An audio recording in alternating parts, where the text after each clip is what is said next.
Straight talk from Israel. You're listening to Israel News Talk Radio.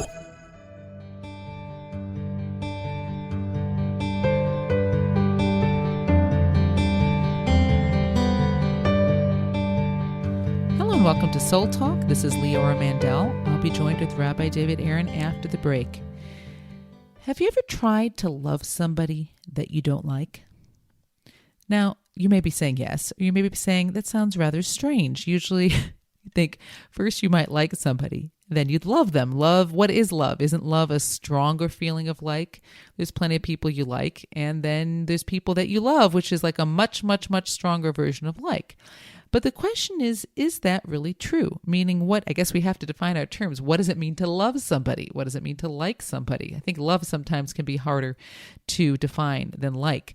But I think there's relationships that we have. I think especially think about certain very close and personal relationships, whether you may find yourself in a situation where you don't like this person and yet you're still trying to love them. I think the easiest situation, or the hardest ultimately, to think about in this scenario would be, let's say, a parent and child. I think there may be many parents out there that at various stages of raising their children, sometimes it's when they're really young and sometimes when they're teenagers and sometimes even when they're adults, where you might hear a parent say, I love him, I just really am having a hard time liking him because of the way he or she is acting or their personality. Our personalities rub each other the wrong way. But this can be the case in so many different kinds of relationships where we may be finding that we don't like certain people. Sometimes we have different value systems, different religious perspectives, political perspectives. We're not even always talking about immediate family members, and you may really not like the person. The question is, without liking them, and maybe justifiably not liking them, can you love somebody else? We are told, v'ahavta l're'acha kamocha. Love your neighbor as yourself. And a neighbor, your re'ah, isn't always necessarily your chaver, your friend. It's your fellow, is another way of just saying love your fellow as yourself. There's people out there that are our neighbors, literally our neighbors sometimes. Work associates, so many different kinds of people that we find ourselves with that sometimes it's great when we like each other. It makes for very pleasant living together. Living in harmony is wonderful. But sometimes it's just not how it is. The question is, and this is maybe something you never thought, you thought, I can't like this person. Okay, maybe it's hard to like them, but can you love them? And if so, how do we go about that? So that is what I want to address with the Rabbi after the break. Soul Talk, Rabbi David Aaron and Leora Mandel. How can you love someone who you don't like?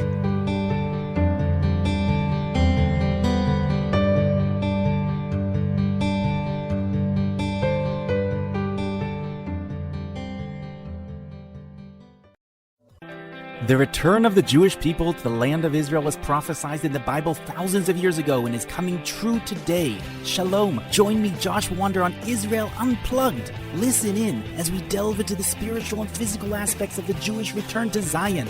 We'll discuss the biblically mandated, historic, and of course practical understandings of this incredible transition from exile to redemption. That's Israel Unplugged, every Monday on IsraelNewsTalkRadio.com.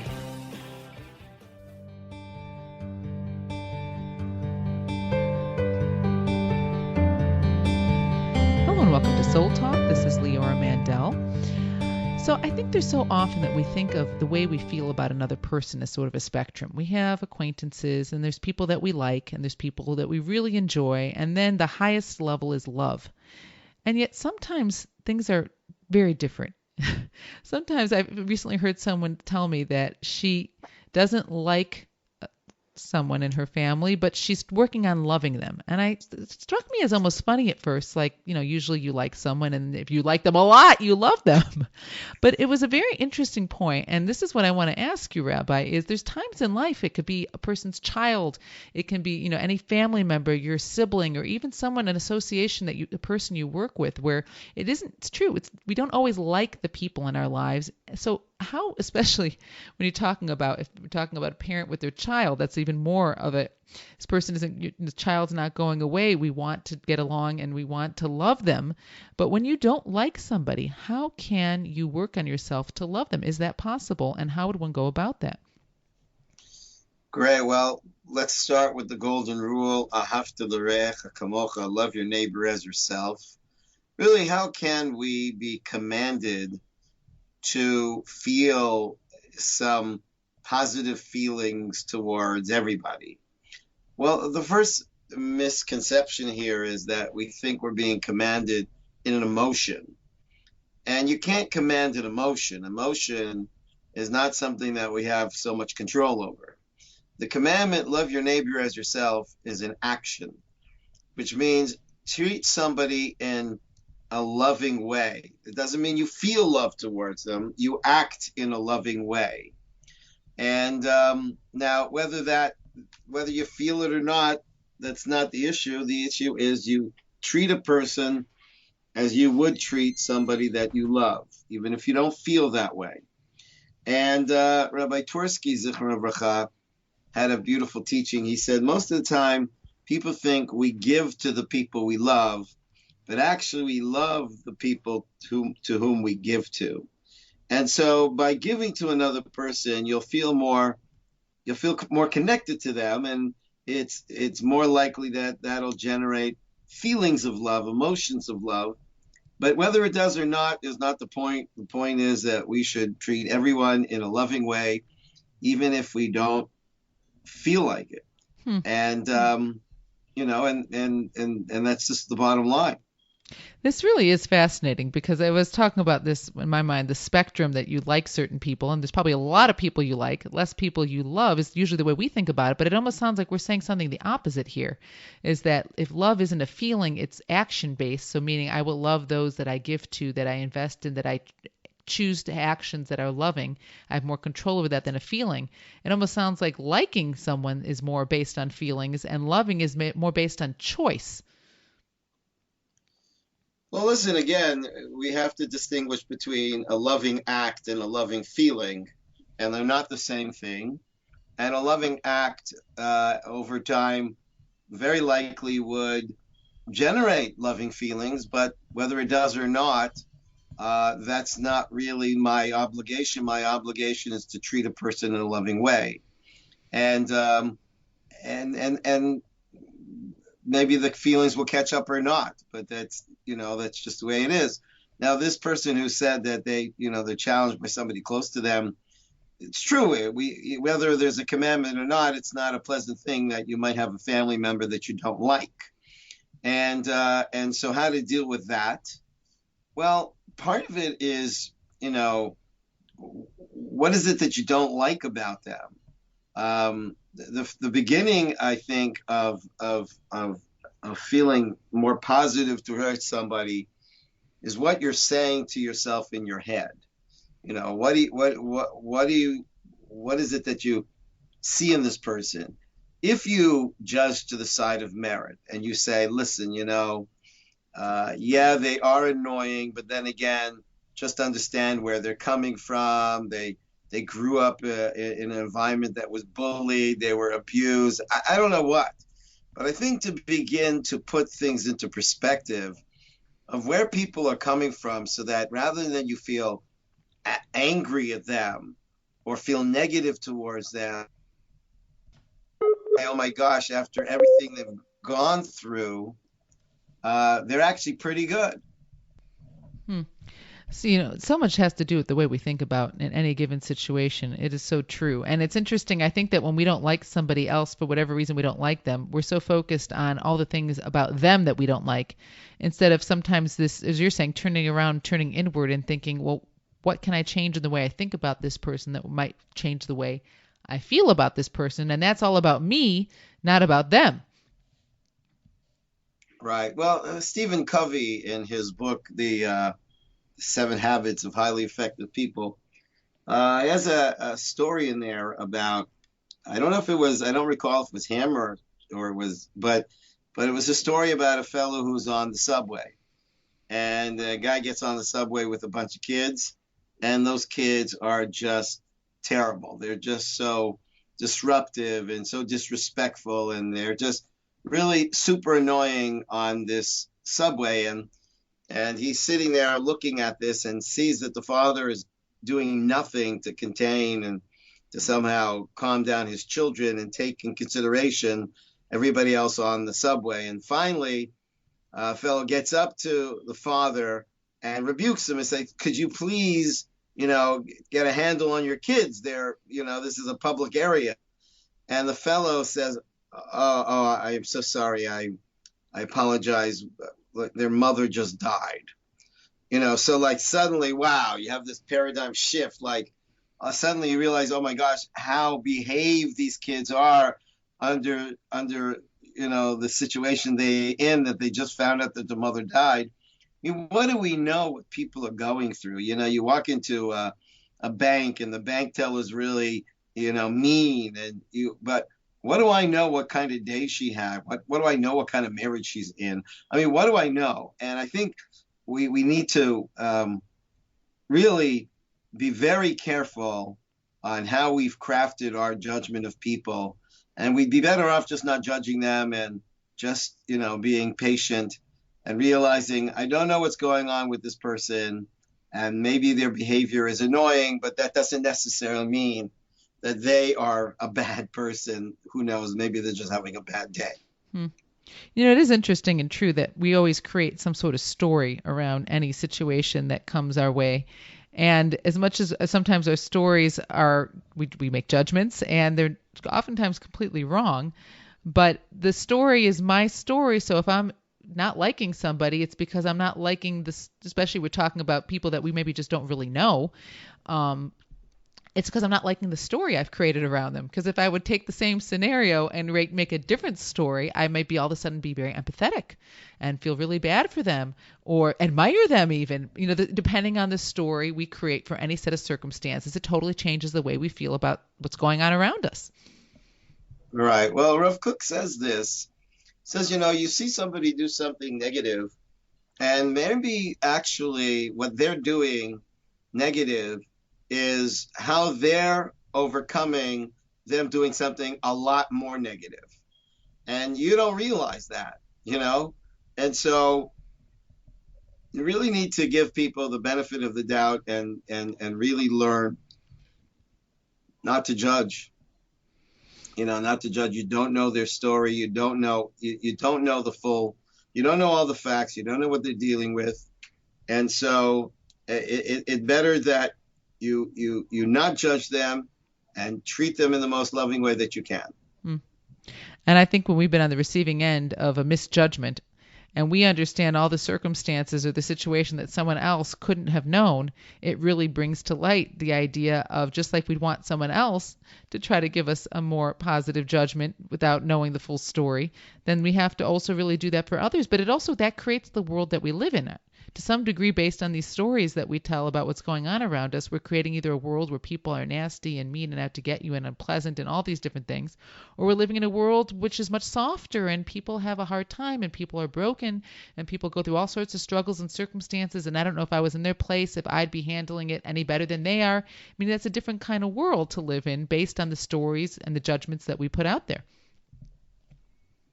Right. It's important that we remind ourselves that we really don't see things objectively.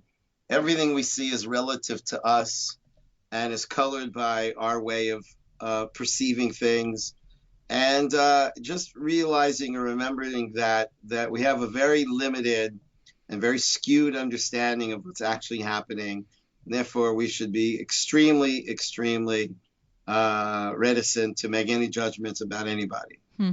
What you just said is so powerful to me. Everything we see is relative to us, which really then goes back to, if I'm seeing things I don't like, it's very worthwhile to sometimes say, wait a minute, everything I see is relative to me, so maybe I need to change me or the way I'm seeing this or the way I'm judging the situation, and things will change around me. All right, and it could be I'm projecting my own stuff on this person, and they didn't say that, they didn't do that. But because I'm so sensitive to that, because you could have somebody that, let's say, grew up with a parent that was incredibly critical. And so now they hear everything with a critical tone, and now they're married and their spouse says something slightly sounding critical, but you don't know what slightly sounds like because you grew up with such a barrage of criticism you become extremely reactive. And then when you confront them, they say, I don't know what you're talking about. I absolutely did not say that. I didn't mean that. And so sometimes we hear what we've heard and see what we've seen, and it has nothing to do with reality. And it is so important to recognize that and remember that, because especially if we're in a situation where we're not liking what we see and what we hear, to take a step back. Sometimes you need someone else to help you with this, to take a step back and say, what am I hearing? Is what I'm hearing possibly colored, as you're explaining, by my own personal challenges that are understandable, but it's affecting the way I'm experiencing what's going on here. When we return, Soul Talk, Rabbi David Aaron and Leora Mandel. Hi, everyone. This is Andrea Simento from Jerusalem, inviting you to drop everything and join me on my show, Pull Up a Chair. We'll visit this week's quirky stories, meet fabulous guests, and discover my Israel. Together, we'll laugh, shout, and explain the topics that make us say, hey, we've got to talk about that. So get comfortable and pull up a chair with me, Andrea Simento, every Thursday on Israel News Talk Radio.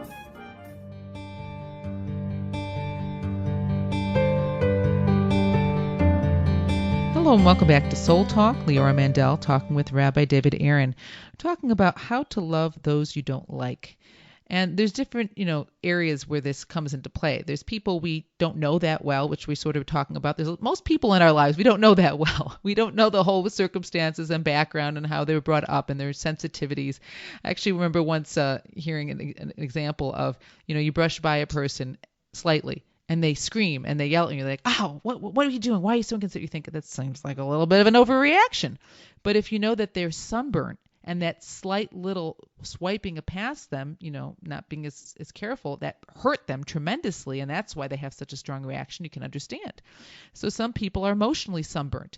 And for one person, what you might say that might sound a little like feedback, they take it as such criticism that it just seems like it's like something that's very hard for them to handle. So it just came to mind as we're talking about recognizing that we don't always understand people's backgrounds and sensitivities. But when it comes to people that we do think we know better, let's say a spouse or a child, there's times where we have our spouse who we are supposed to love ideally, but we're trying to love them, but we don't like them. Sometimes there's situations going on, or sometimes a child. I think it's also interesting that the more similar sometimes people are to us, sometimes that can be a challenge. Or it can also be if they're so different that it's hard for us to relate to them. So when someone's in a relationship with someone who there are always these extenuating circumstances, but they're having a hard time liking that person, how can they still love them? I mean, to some degree, I think you explained it by the way you act, but it almost seems like it's easier to love someone when you like them first. Well, a couple of things that come to my mind. The first thing is a teaching that I was once blessed with, which I think really makes a difference. Never criticize, only share your needs.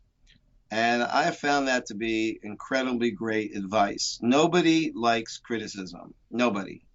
And so when you're in a difficult relationship with a spouse or a child or whatever, a parent, and you want to let them know how you're feeling, and you criticize them, it just doesn't work. Nobody likes to be criticized. But what you can do is share your needs and say, listen, it's not about you, it's about me. These are my needs. And it would help me if you could be a little bit more aware of and try to be more facilitating to my needs. There's nothing wrong with you. It's just these are my needs, And so you can have a person that tends to be late, 10 minutes late, and you just look at, it's not about you. It's just I'm very specific with timing, and it means a lot to me when people can make it on time. And I understand that everybody has circumstances and why they can't be there on time, but try, because it's something that's very special to me. If you could try to be on time, I would really appreciate that. Therefore, I didn't say there's something wrong with you. I said there's just a need I have. I appreciate if you could try and come towards me. Then would already change things, because what happens is we get into this vicious circle, because I feel they're doing this, and then they do it again, and then I start looking for it, and then I start finding it, and the best thing is to communicate, but communicate in a way that is not saying something critical, and not even use a cynical, sarcastic, critical tone. Just very sweetly share your needs. That sounds like a much more effective way of being able to express yourself without getting frustrated and not getting into a fight, because you're not saying you. As soon as you say you, defenses go up, and it can start into this very long back and forth no one wants to go into, as opposed to when it's all about it's about expressing what I need. It's a very different tone. You're talking about the tone, a tone that evolves in the relationship. And part of it too is I have to express what I need, so I have to think about what are my needs as opposed to what I'm upset about with you. I'm focusing more on myself, which is always the most effective way to bring about change. The other thing comes to my mind is really try and identify when you say, I don't like this person. Well, you don't know them. Nobody knows anybody to their core. We don't even know ourselves to our core. So what you don't like is their behavior or their opinion or maybe the way they dress. But that's not them. And that's hard for people to understand, even about ourselves, that we think we are our thoughts. We think we are our behavior. And of course, we have to take responsibility for our thoughts and our behavior, but we are not our behavior, and the only way to change is by reminding yourself that I'm not my behavior, and therefore I could behave differently. But very often what bothers a person is the way this person talks. Well, just know they're not the way they talk. You can say, I don't like the way they talk, but I love them, because I know behind that talk is a really good person who only wants to do good, but is, got a bad habit. So that would also take some of the edge off, because you start thinking, I don't like them, be more clear and say, I don't like their behavior. And that would be a better way to talk. That would begin to help you look for the real essential self behind the behavior and realize that they could modify that behavior if you began to talk to them and not the perception that you have of them. So how does that come into play? I mean, I'm trying to, like everything, all our conversations, we have really powerful changes in perception. And sometimes when we have old perceptions about how things work, like who is a person? Well, it's the way they express themselves. It's the way they act. Not to say they can't change. I have to change my thinking on this. But how is that different than when we said, which isn't a good thing, is to say, well, I would like him if he would change this and this and this. If he would change the way he spoke and he would change the way he behaved, he'd be a great guy. He'd be a great kid, a great teenager. So on the one hand, it's true. People do change over time. So this isn't definitively this person is this way. On the other hand, we can't always be living thinking if only he changed this and this and this, I'd like him. But I'm not saying if only he would change this. I'm saying even if he doesn't change this, he is not his behavior. And behind the behavior is somebody who doesn't, rarely is there anybody in the world that intentionally wants to hurt you. That's the first thing you have to ask yourself. Is he intentionally trying to hurt me? Am I absolutely sure that he's intentionally trying to hurt me? But what happens is I think he's trying to hurt me. I can't believe he's doing this. And then you just feed the fire of your anger and your hatred. But if you remind yourself that most people, and you probably don't know for sure, that, even if you think he is intentionally trying to hurt you, you could never really prove that. And so I think it goes back to people become, at least subjectively for you, what you're looking to find in them. And if you look to find the good in them, you will bring it out of them. And if you talk past their behavior to the essential person, then you might get a better reaction, And so I'm not saying you're going to change their behavior, because we can't change anybody. We have to work on changing ourselves. And the first thing to do to change ourselves is to try to remind ourselves that this person is behaving in a way that I don't like, but I'm sure they're not doing it because they want to upset me or hurt me or anger me. They're just in some funk. They're sad. They're upset. They're frustrated. They're looking for love and they don't know how to get it. I don't know. But remind yourself that behind that behavior is not a bad person who is intentionally trying to annoy you and upset you and get in your face. You know, I've seen what you're talking about here. People become what you look to find in them. I've seen this play out, and I've seen how things change.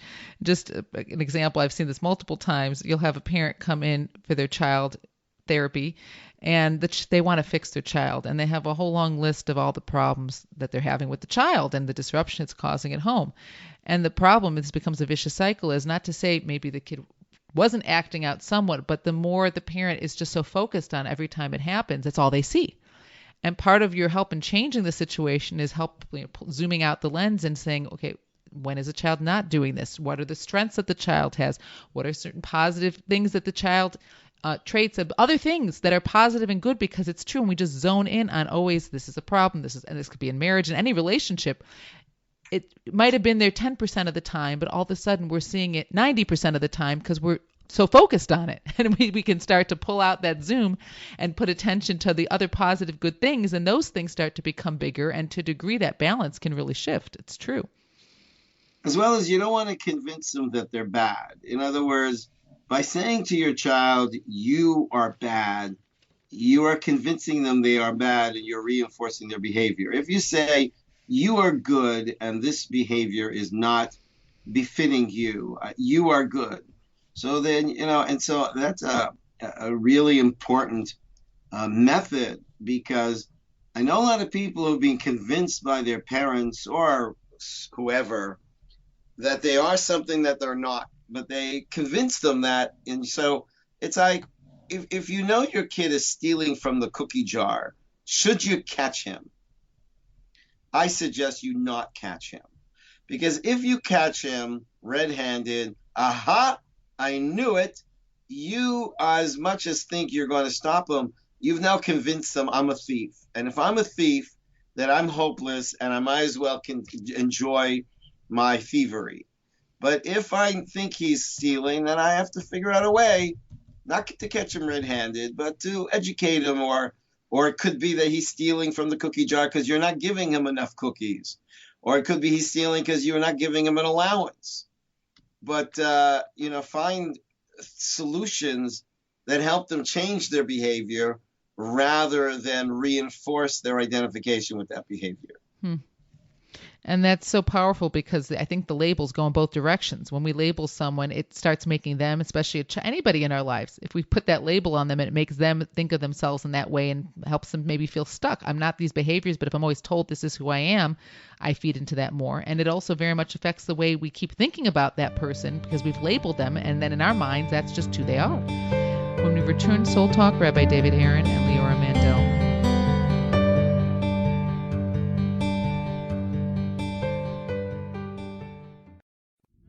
Are you interested in transforming your life, drawing closer to the Creator, and uncovering the deeper meanings and hidden treasures in the Hebrew Bible?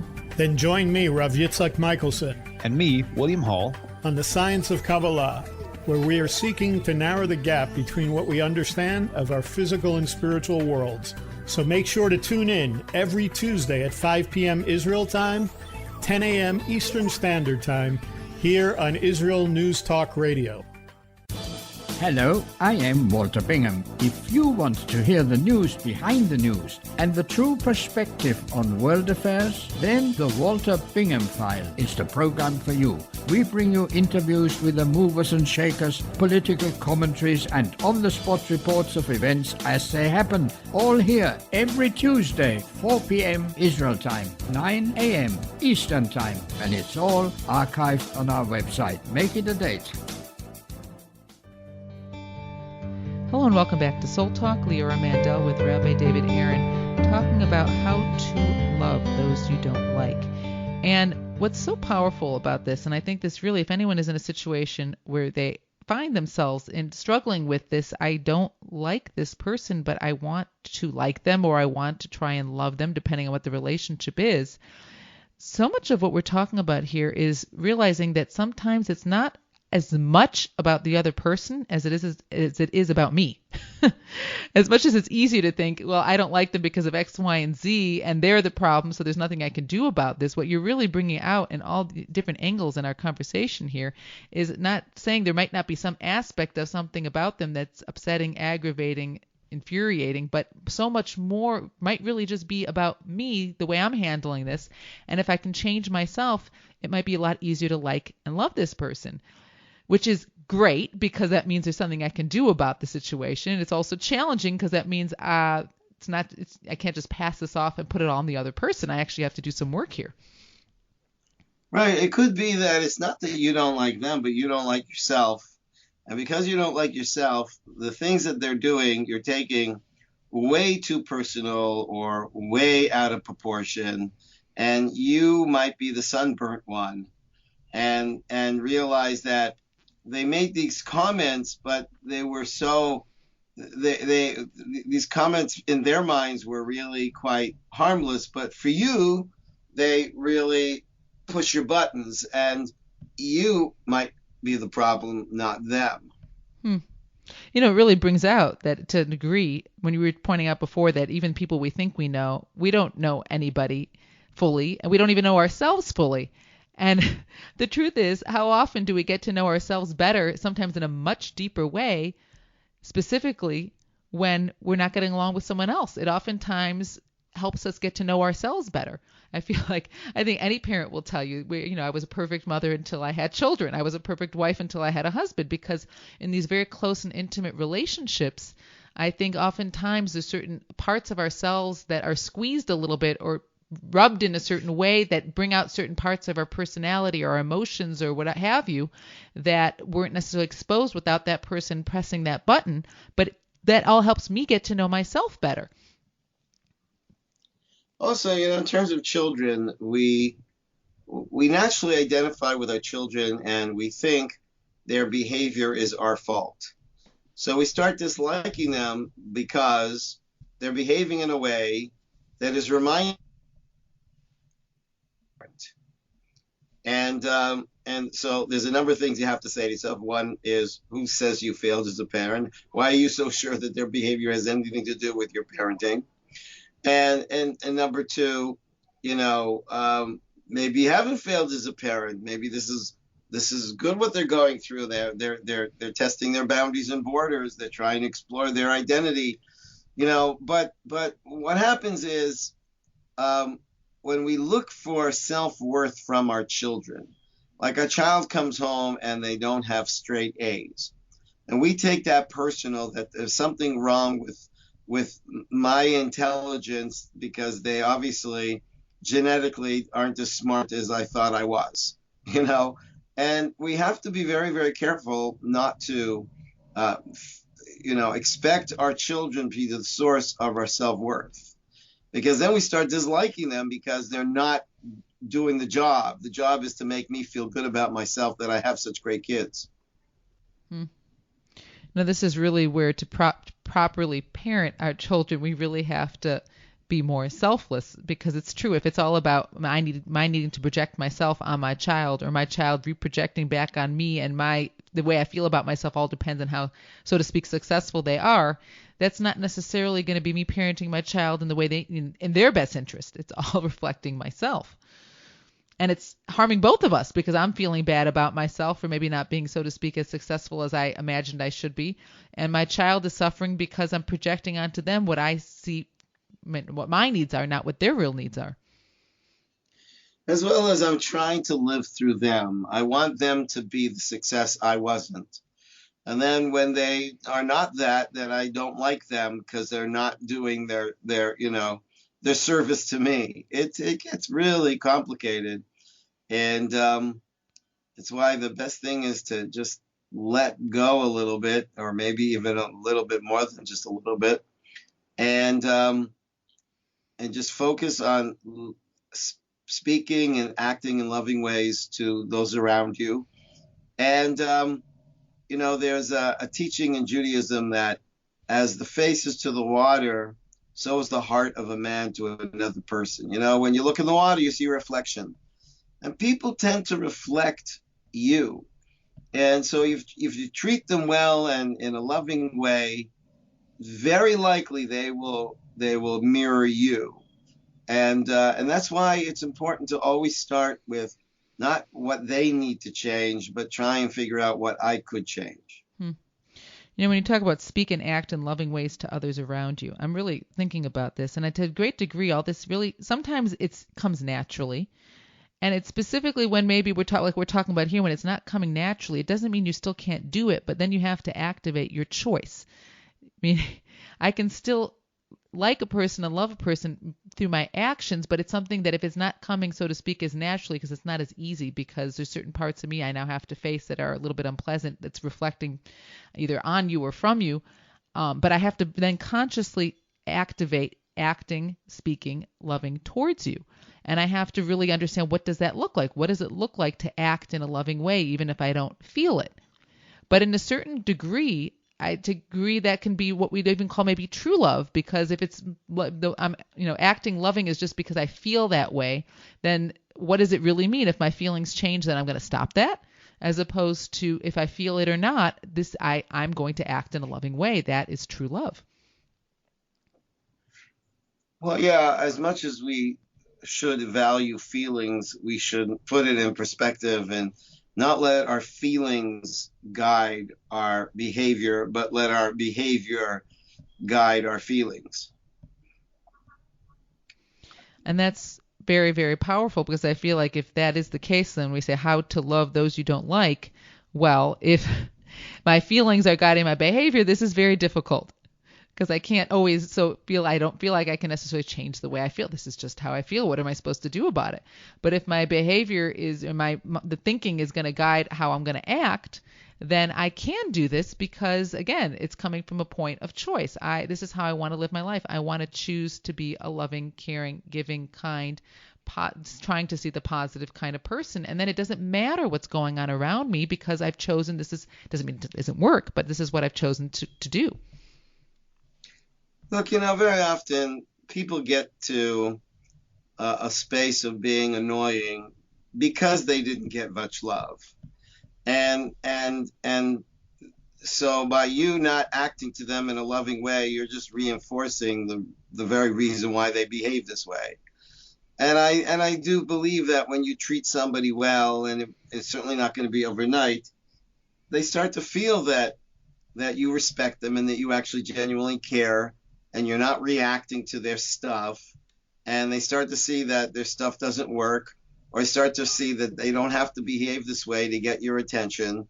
But really, very often we have to ask ourselves, where is this behavior coming from? Not just simply what is the behavior. And it's too easy to say, well, it's coming from the fact that they're bad people. And Judaism claims that human beings are created in the image of God, and in their core, they are good. And we want to get there. And the way we get there is to treat them better, and it's very, very possible they'll start treating themselves better and everybody else around them. But this really does go back to that point that if I'm only focusing on the other person needs to change and they're the problem, not to say, again, understanding there really may be some significant things on their side of things, but nothing's going to change. But if I can focus on how can I change the way I think about this person, or change the way I'm acting and responding to them, that's something I have control over, and that's something I can do. And very often that the other person, the way they're responding to me, will very much change in reflection of that. So to a degree, if I'm feeling unpleasant feelings towards another person, in a sense, it can just be like, a awareness point of saying, okay, let me look inside myself and see, why is this person grating on me the wrong way? Why am I having a hard time liking this person? And what do I need to change within myself so maybe that can be different? Yeah, absolutely. Because basically, everyone you know and everything that happens is really happening in the field of your perception. There's nothing that you know that isn't happening in the field of your perception, and therefore change your mind and you'll change your find. That's very, very powerful. This is actually very empowering, Because, I mean, obviously there's definitely exceptions when we're talking about more extreme situations where we're not just talking about not liking a person, but if a person's really hurting somebody else, that's a different category. But there's so many people in our lives where even being emotionally hurt, sometimes as you were talking before, so maybe I'm hypersensitive to criticism, or there's so many people in relationships in our life where we're talking about this general category of, we're not talking about someone evil, we're not talking about someone doing serious damage, we're just talking about people that are difficult, that we don't like, that we rub the wrong way. And what's so powerful about what you're sharing here is so many tips and tools that really all come from within myself, which means there's something I can do here that can totally change the relationships that I have. Well, I believe if we really knew enough of their story, we wouldn't dislike them. We would at very least feel sorry for them.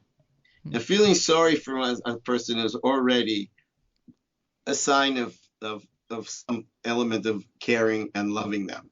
Mm-hmm. And most people, we just don't know their story. And so I think we should remind ourselves there's probably a story behind this, and that they're doing the best they can with the experience they had. And I think it would be a good start to, rather than dislike them, at least feel sorry for them. And again, changing the story changes the way we feel about the people around us. I want to thank you all for joining us. Soul Talk, Rabbi David Aaron and Leora Mandel. If you love Israel News Talk Radio, then you'll love our Facebook page. We keep you up to date on what's happening in Israel, plus little surprise treasures that we don't share on the radio. Go now to follow us on Facebook. Just look for the Israel News Talk Radio Facebook page, and don't forget to subscribe and follow us by clicking on the like button. We post great stuff there that you'll want to share. Israel News Talk Radio on Facebook and Israel News Radio on Twitter. If you're hearing this message, everyone else can too. Advertise with Israel News Talk Radio and get your message out to people. We'll build a personalized package for you. Contact advertising at israelnewstalkradio.com. Straight talk from Israel. You're listening to Israel News Talk Radio.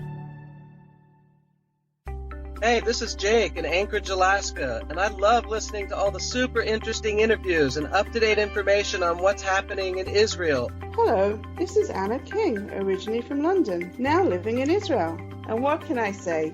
Israel News Talk Radio is my cup of tea. My name is Bhaskar. I'm from India, and I love listening because you get to know the truth and wonderful voices from this lovely country. Mom! Okay, wait a minute. Hi, this is Chava Dax, and I'm calling for the rolling hills of Ma'ale Adumim, just north of Jerusalem. I always listen to Israel News Talk Radio to get all the latest news and commentary and to keep me up to date every day. This is Sarah Dax from Ma'ale Adumim, and I'm 12. I wish Israel News Talk Radio was boring so my mom wouldn't listen to it all the time. Mom! You're listening to Israel News Talk Radio. News, opinion, and more. You're listening to Israel News Talk Radio.